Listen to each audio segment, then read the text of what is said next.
हम लोग तो छोटा पार्टी है, बीजेपी बहुत बड़ा पार्टी है। आज ये स्टेटमेंट दिया गया, ठीक है, हम लोग छोटा पार्टी है, बीजेपी के पास ज़्यादा बड़ा संगठन है, पैसा ज़्यादा है। हम लोग तो तिपरासा लोग तो छोटा है, हम लोग के पास पैसा नहीं है, हम लोग के पास इतना हिम्मत और दम नहीं है। ये एक दो लोग बोल रहा है, लेकिन मैं आपको एक बात बोलना चाहता हूँ, हिम्मत तो है, दम तो है और बुबागरा भी आपके साथ है।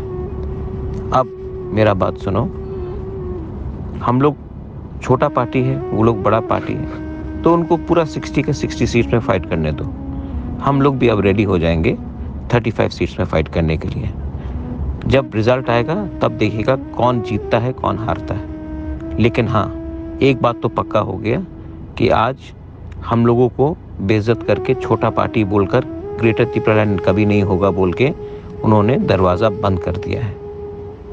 बेलाइनो हमबाई, Tiprasa warriors, be ready for one last fight. We will fight, we will lose or win, I don't care, but we will put up one last fight.